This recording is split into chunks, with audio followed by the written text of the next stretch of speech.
Tune in to the Diva Hustle. Hey you guys, thanks for tuning in to the Diva Hustle Show. Today our guest is Andrea. She's an expert in saving money. She's been on several media outlets. Thank you, Andrea, for joining us today. Yes, thank you for so much for having me. No problem. So can you share with our listeners some of the common money wasting habits that people are not aware of? Yes, when it comes to money, I think a lot of people overlook the daily spending that they do and how small purchases that you don't plan for can really add up and bust your budget. Now, I know that those, like daily coffees that you buy or going to the nail salon here and there, that's not going to cause you to go broke, but paying attention to those small spending can definitely help you out. And I think it's more about a habit of how you look at your money and how how you prepare your budget and how you manage your spending.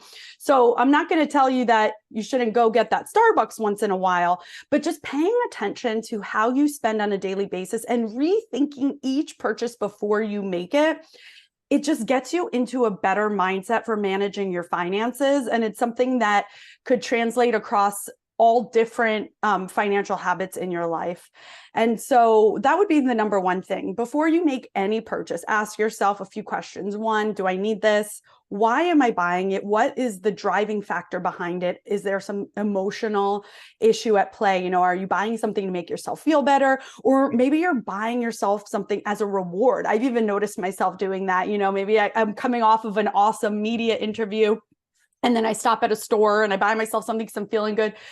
Look, that's that's just going to hurt you in the long run. And so just being mindful about what causes you to spend can help you deter it in the future. And so that's kind of one area where money waster people could overlook. Perhaps the biggest and the most important to look at are those big necessary bills that we all take on. Housing and transportation would be the biggest two that most people can relate to. So housing is probably the hardest to change, but if you're in a situation where you just feel like you can't get by because your rent or mortgage is too high, maybe your monthly bills are too big because you have a big home, you have a yard that you have to take care of, you have to ask yourself, is this the best situation for me? Would moving to a smaller place or maybe getting a roommate or renting out a spare room, something like that, could that help you out?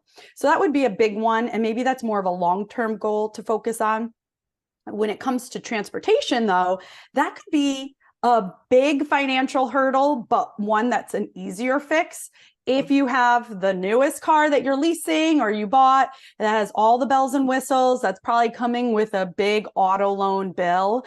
And we know interest rates are high, and paying a high interest fee on that auto payment is going to kill you. It's going to kill your budget.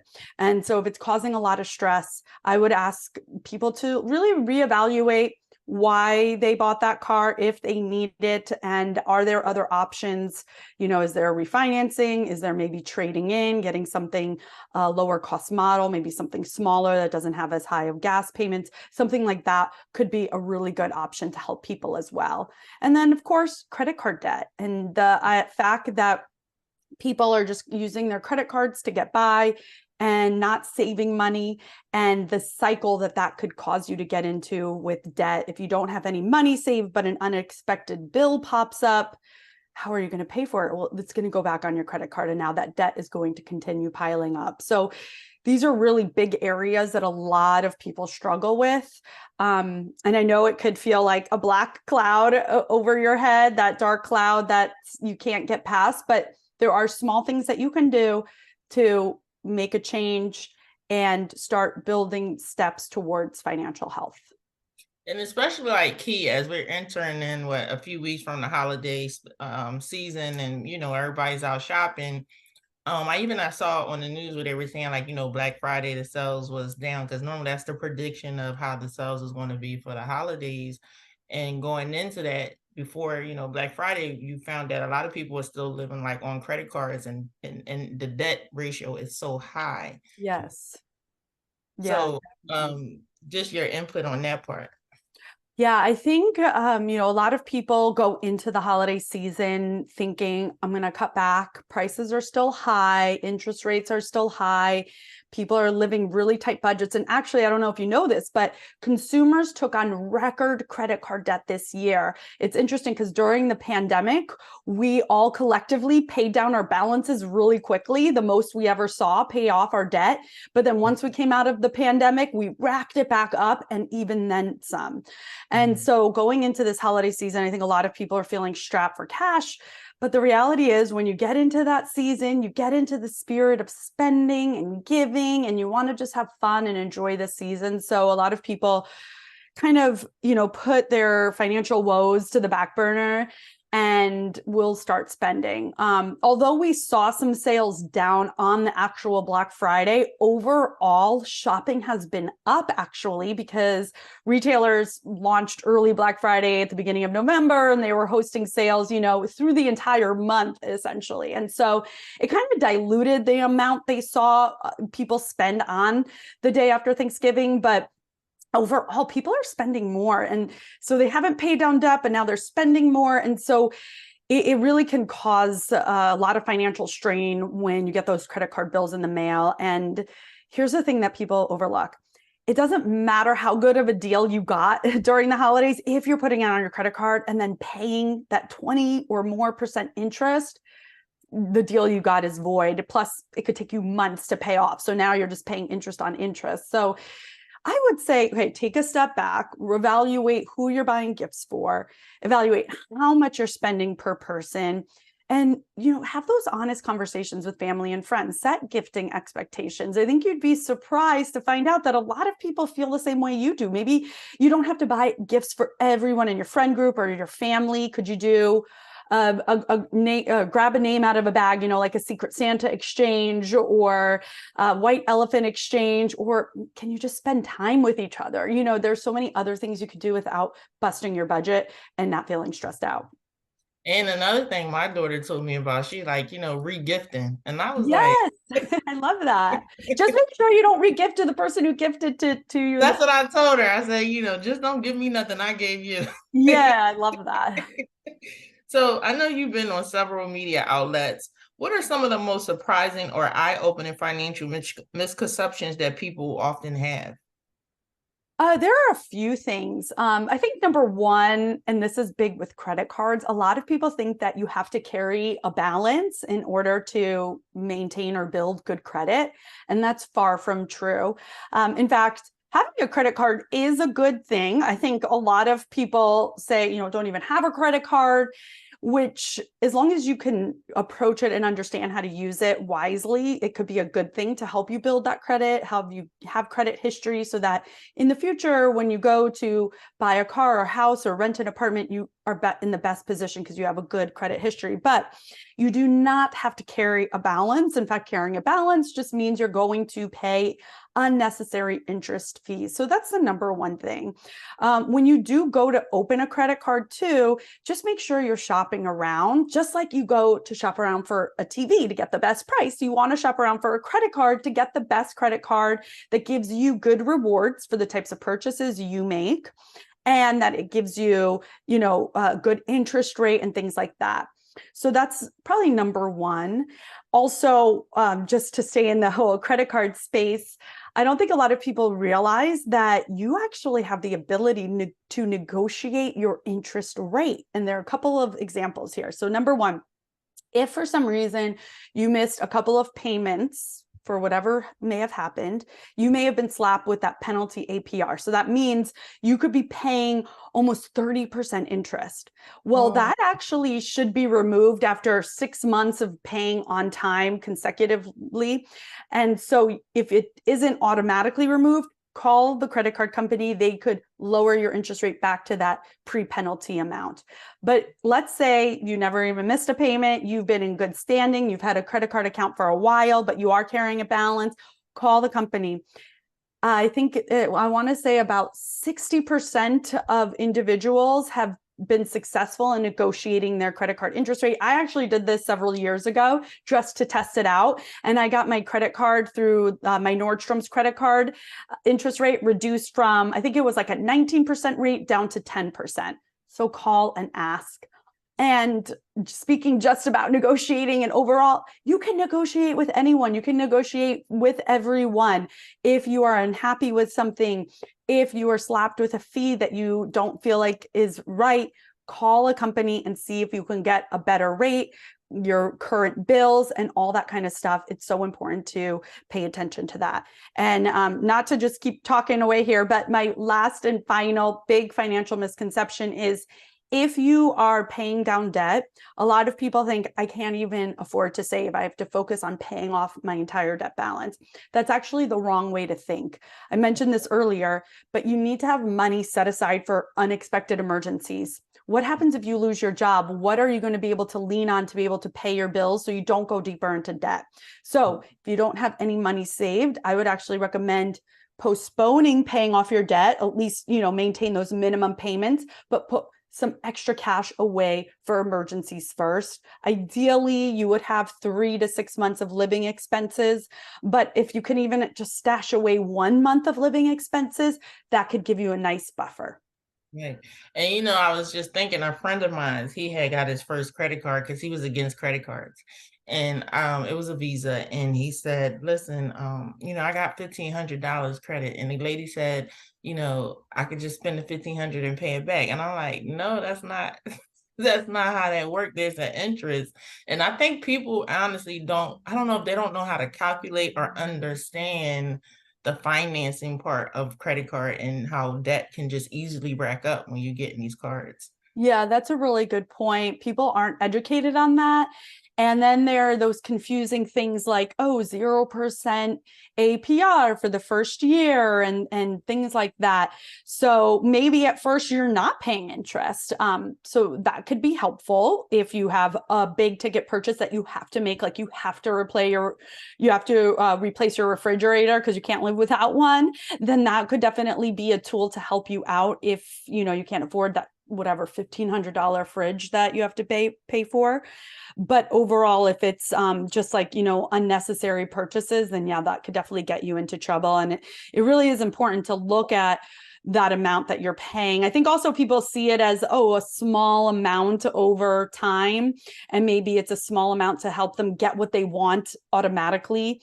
I think as consumers, we're just conditioned to buy now, worry about the payment later, and we want what we want now, instead of thinking how maybe our parents used to think: work hard, save up, and then buy. That would be really important for us to kind of get back into that mind frame. And so how can individuals have a balance between enjoying their lives and being mindful of their spending? This is such a good question, because I find that a lot of people think of budgeting and that word, when they hear the word budget, as feeling constrained, or, you look at someone who's on a budget as, sorry,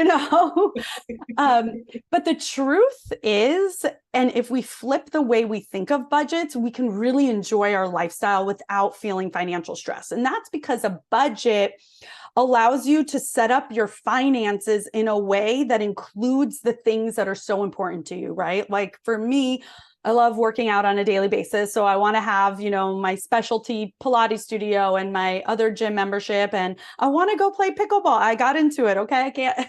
And I want to build that into my budget. But then that might mean we're not going out to eat as much. To me, I like eating at home. So I'm okay with that. And so, if you're not paying attention to where your dollars are going, then they can get wasted on things that don't matter. And then that keeps you from enjoying the things that do. And so that's really the number one thing. Go through your monthly, annual spending. Where are your dollars going? Are there subscriptions and memberships you're paying for you forgot about? That's like a number one thing. We hear about it all the time, but actually go through it. Cancel what you don't need. You also, guess what? Don't need Netflix, Hulu, Prime, and all those channels. Choose one or two and stick with just those two, right? And then other things like going through your budget, like how much are you spending on clothing? Do you need that much? How much are you spending on takeout? Can you just cut it back by 1 or 2 times a week? And little things like that could end up uncovering a lot of extra money that you could use towards planning a trip or something else that's important to you. So, so any projects you're working on for 2024? Yes. So, I mean, just overall, trying to share more of my money habits on social media, but I am finally going to dig into a book. I don't have the exact title yet, but it's really going to be a tool to help empower women to take control of their finances and give you basic, simple steps to help you start building there. You know, I know there's so many confusing financial jargon out there. And so I want to break that down and just give it to you simple. I'm really passionate about it because I watched my mom struggle, and then I felt like I had to then step in from a young age. And now I'm kind of built into the sandwich generation, which I know a lot of people, especially my age, are feeling that pressure of taking care of their own kids, taking care of themselves, and now also taking care of their aging parents. And so I really want to help women, one, prepare themselves if they find themselves in that situation, but two, also set it up for their own kids so that their kids don't have to be in the position that you're in or that I'm in right now. And the simple things that you can do to just create a lot of financial safety nets for yourself. You know, there are no guarantees in life, but if you can create some cushion and give yourself some financial relief, then that could at least help you get through life without too much stress. And one question this is just a general question, just to hear your opinion on it. What age do you feel like kids should be able to start learning about financial literacy? Oh my gosh. So I'm really passionate about this. I don't think there's really a specific age where they can start learning. I think you could start teaching them from essentially from when they're little. And what I mean by that is just modeling the behavior you want your kids to adopt. So let's say you go to Target with your kids and you're going to buy groceries. Well, they ask for this, and that. If you give into all of those requests, what kind of habits are you teaching them? You're teaching them that it's okay to buy things that you didn't need.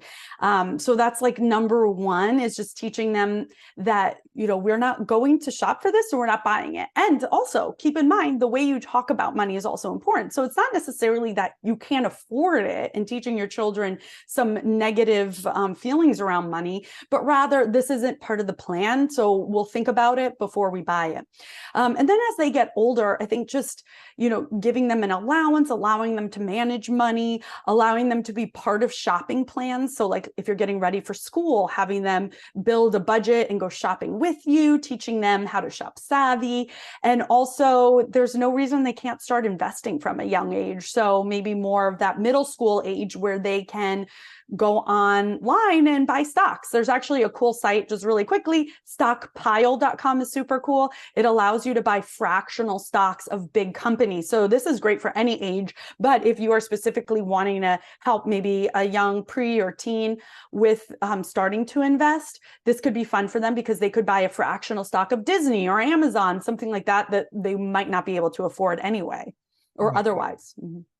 Yeah, because I feel like it's important. Financial literacy is important because, you know, you'll see a lot of kids as they graduate high school, you know, the credit cards start coming in, and within a year, they're, you know, that's a roadblock, you know what I'm saying, a crossroads, because it could go left or go right as far as financially being able, like, you know, eventually one day buy a house and, you know, even to come to jobs. So I feel like when it comes to educating our kids, like you're saying, it should start at a younger age. Oh, yeah, definitely. I love that you brought that up. And I wish that we had more of that in school. I think that high schools will typically start introducing some financial literacy, but it really should start from grade school. So as parents, definitely owning that and adding that to your, you know, another thing to teach your kids, it definitely will set them up for success. Probably the number one thing that's important for them to learn.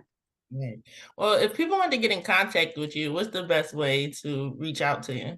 Well, you can follow me on social, Instagram, Facebook. I'm at Andrea Warrock, keeping it simple. My website is andreawarrock.com. You can actually subscribe to my newsletter there. I also have a free budget worksheet. So if you want to finally get that set up, you can print it from my website or download it and I'll email you the link. And then, yeah, and so that's the best way to get in touch with me. Well, thank you, Andrea, for taking time to talk with us today. When you finish writing your book, please reach out, come back. We'd love to discuss it and, just see what you include in the books and some key principles that will help people that are entrepreneurs. Oh, well, that would be awesome. I appreciate it. Thank you so much for having me and great conversation today. No problem. Tune in to the Diva Hawks Show. Motivate the glow. We give you more info. Sleep to my head to toe. I let the whole world know.